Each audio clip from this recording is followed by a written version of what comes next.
जो जन सेवा है, ये हमारे परिवार का वैल्यू सिस्टम है, हमारे खून में है। जो मर्ज भी करते हैं वो पॉलिटिक्स नहीं है। आज का समय में सब महिला आगे बढ़ सकती है, सिर्फ हम लोग के बीच की महिला क्यों? महिलाओं को निकलना चाहिए क्योंकि वोटिंग उनका एक हक रहता है और बहुत ही इम्पोर्टेंट है कि वो भी निकले, अपना हक चलाए और विकास की तरफ वो भी बढ़े। राजनीति में महिलाएं बड़ी गेम चेंजर होती हैं राजनीतिक बदलाव लाने के लिए। आप कैसा देखती हैं? देखिए, जो अभी योजनाएं शुरू हो गई है, ज़्यादा करके महिलाओं को उसका लाभ मिल रहा है और मिलेगा।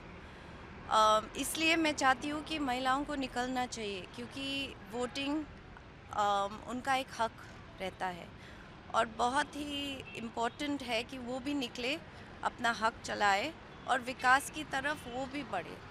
आज जैसे अलग-अलग हम मीटिंग्स में गए, गाँव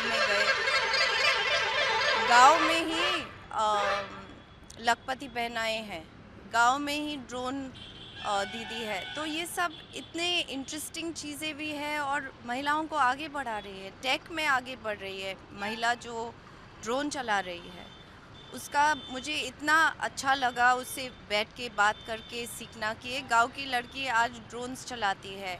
एक खेत नहीं, वो 10 खेत में काम कर सकती है, एक परिवार नहीं, पूरे वो गाँव का काम कर सकती है। तो यही महिला का रोल है, कम्युनिटी बिल्डिंग, और जो योगदान महिला दे सकती है उसमें उनको देना चाहिए और वो करती भी है, मगर पीछे से।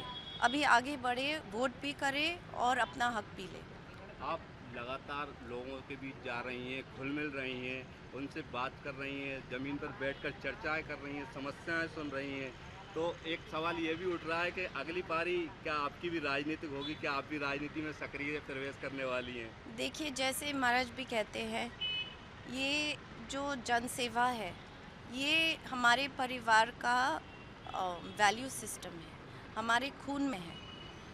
जो महाराज भी करते हैं वो पॉलिटिक्स नहीं है और लोगों को कभी-कभी ये बात समझ में नहीं आती, लेकिन बचपन से ही आप शायद आर्यमन से भी मिले हैं।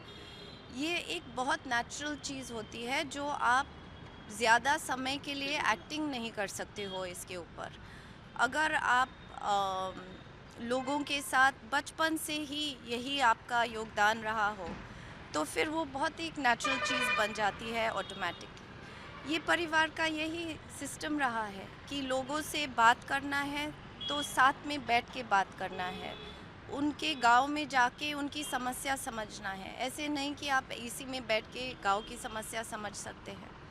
सिंधिया जी की रैली में और मंच पे भाषण में कई बार जिक्र आ रहा है इस बात का लेकर के कि हो सकता है कि आने वाले समय में इस क्षेत्र का नेतृत्व किसी महिला के हाथ में हो, तो आप सीट संभालेंगी, वो दूसरी सीट पर जाएंगे।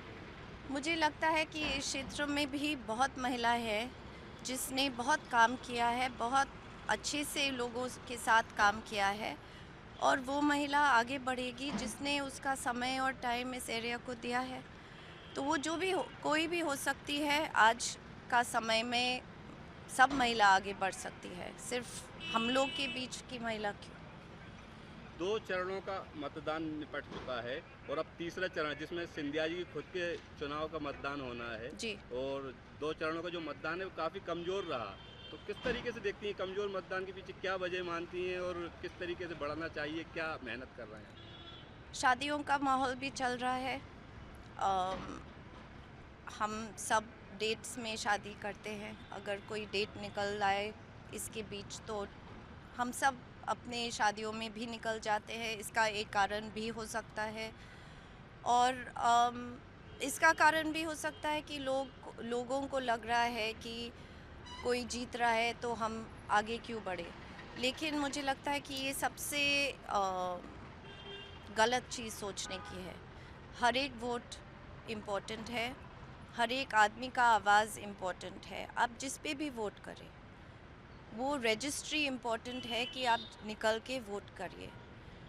हमें देश आगे ले जाना है, हमें विकास पे काम करना है और जब आपके पास वो लीडर्स है जो बिल्कुल आपके पास आपके साथ रहते हैं, विकास का काम करते हैं, सबकी भलाई का सोचते हैं और सबके साथ पारिवारिक संबंध रखते हैं, उनके लिए स्पेशली मुझे लगता है कि लोगों को निकल के उनको भी पता लगना चाहिए कि उनका काम लोगों तक पहुंच रहा है या नहीं। यही होता आप है वोटिंग दिन पे। सिंधिया जी के साथ रहती हैं, पूरा समय बिताती हैं, राजनीति में पूरा सहयोग कर रही हैं, यहाँ तक कि घर पे और वैसे। तो एक पिछले फ्लैशबैक में जाते हैं कि 2018 में जब चुनाव था विधानसभा का, तो सिंधिया जी ने पूरे प्रदेश में मेहनत कर ताकत से चुनाव लड़ा और जीत कर आए। उनके चेहरे पर चुनाव लड़ा गया था, लेकिन एकदम से एक फैसला आया और किसी और को मुख्यमंत्री बना दिया गया। तो आप आहत हुई थी क्या?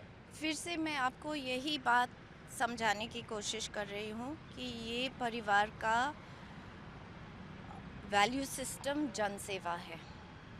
जो भी कर सके वो लोगों के लिए उनके काम के द्वारा, वो जनसेवा के द्वारा से करते हैं।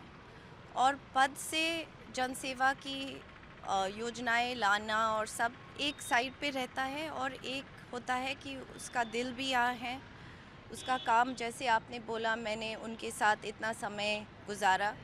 सच ये है कि ज़्यादा जब भी उनको फुर्सत मिली वो गुना में आए, चंदेरी में गए, अशोकनगर में गए।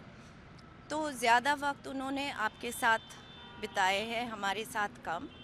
और ये बात सबको ध्यान में रख के सोच के आगे बढ़ना चाहिए।